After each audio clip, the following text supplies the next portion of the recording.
Hello students, अपन पढ़ रहे थे बीएससी सेकेंड ईयर के थर्मोडायनामिक्स टॉपिक। तो आज इसमें अपन देखते हैं कार्नोट साइकिल। ये बहुत ही इम्पॉर्टेंट साइकिल है जिस पर न्यूमेरिकल्स भी पूछे जाते हैं कंपटीशन एग्ज़ाम्स में भी और अपने ईयरली एग्ज़ाम्स में भी, और इसका डेरिवेशन भी काफ़ी बार पूछ लिया जाता है। तो ध्यान से पढ़िएगा कार्नोट साइकिल। तो इसमें बता रखा है कि कार्नोट साइकिल दिया था सादी कार्नोट वैज्ञानिक ने 1824 में 1824 में कार्नोट साइकिल दिया गया था सादी कार्नोट के द्वारा, जिसका उपयोग क्या है, ऊष्मा को कार्य में बदलने का अधिकतम सीमा के परिकलन हेतु इसका उपयोग किया जाता है। यानी कि दी गई ऊष्मा को कार्य में बदलने की अधिकतम सीमा तक कार्य में बदलने के लिए, यानी कि जो अपन ने सेकेंड लॉ ऑफ थर्मोडायनेमिक्स पढ़ा था, जिसके अकॉर्डिंग ऐसी मशीन बनाना असंभव है जो कि दी गई ऊष्मा को पूर्ण रूप से किस में बदल दे, कार्य में बदल दे। ठीक है, लेकिन जो कार्नोट ने अपना साइकिल दिया उसमें क्या है कि अपन पूरी ऊष्मा को तो अपन कार्य में नहीं बदल सकते हैं, लेकिन मैक्सिमम ऊष्मा को जो है अपना ये प्रयास रहता है कि जो ऊष्मा है वो मैक्सिमम क्या हो जाए, वो कार्य में बदल जाए, वो वेस्ट ना हो।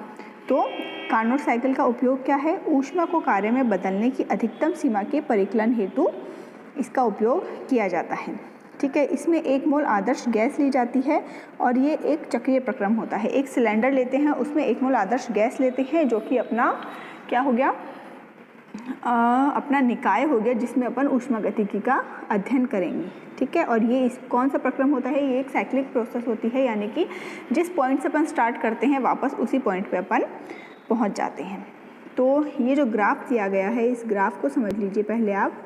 ये ग्राफ दिया गया है दाब और आयतन के बीच में, जिसमें कि 4 पॉइंट है, ए, बी, सी और डी। ठीक है, तो ये साइक्लिक प्रोसेस है, यानी अपन ए से पहले बी पर जाएंगे, बी से सी पर, सी से डी पर और डी से वापस जाएंगे अपन ए पर। ठीक है, तो ये 2 ग्राफ हैं ए और बी। ठीक है, जो ऊपर वाला ग्राफ दिख रहा है ए और बी, और नीचे वाला ग्राफ है आपका सी और डी। ठीक है, तो ये दाब और आयतन के बीच में ग्राफ खींचा गया है, एक साइक्लिक प्रोसेस है जिसमें 4 पॉइंट है, ए, बी, सी और डी। ध्यान दीजिएगा, ए, बी ऊपर वाले हैं और नीचे वाला सी और डी ग्राफ है। तो ए पर जो है अपने P1 V1 आपके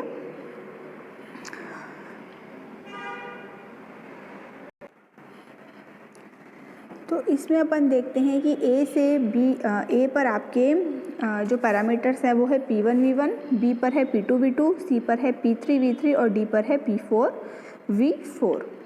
और ए से बी पर जाने में टेम्परेचर है T2 और सी डी का है T1। ठीक है, और ऊष्मा दी जाती है आपके ए से बी में Q2 और सी डी के अंदर आपको दी जाती है Q1। तो सबसे पहला है समतापी प्रसार, यानी कि आइसोथर्मल एक्सपेंशन, जो कि ग्राफ है ए से बी की तरफ।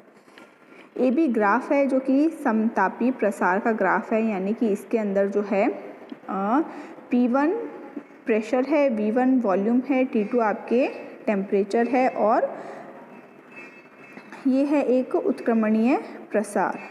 ठीक है, तो ए से बी की तरफ जब अपन जाते हैं तो ए पर आपके पैरामीटर्स है P1 V1 और T2, और बी पर है P2 V2 और T2। ठीक है, समतापी प्रसार है, इसलिए टेम्परेचर यहाँ पर सेम ही रहेगा, यानी कि T2 अपन ने इसको दिया है तो T2 ही रहेगा। अब इसमें है Q2 का अवशोषण किया जाता है। Q2 ऊष्मा का जो है आपके, ये देखिए यहाँ पर लिखा है Q2 ऊष्मा का जो है आपके अवशोषण किया जाता है, और ये पहला ग्राफ है। तो अपन कार्य की अगर गणना करते हैं तो उसको अपन W1 से डिनोट करते हैं। तो W1 कार्य निकाय द्वारा किया जाता है, क्योंकि समतापी प्रसार है इसलिए इसमें प्रसार के लिए निकाय द्वारा कार्य किया जाएगा। तो फर्स्ट लॉ ऑफ थर्मोडायनेमिक्स के according delta E is equal to ऊष्मा माइनस कार्य। ठीक है, यानी कि जो आपकी आंतरिक ऊर्जा है उसमें परिवर्तन किसके बराबर होगा, प्रथम नियम के अनुसार दी गई ऊष्मा और कार्य के, दी गई ऊष्मा में से कार्य को अगर अपन निकाल देंगे तो अपन को क्या मिलेगा, आंतरिक ऊर्जा में परिवर्तन।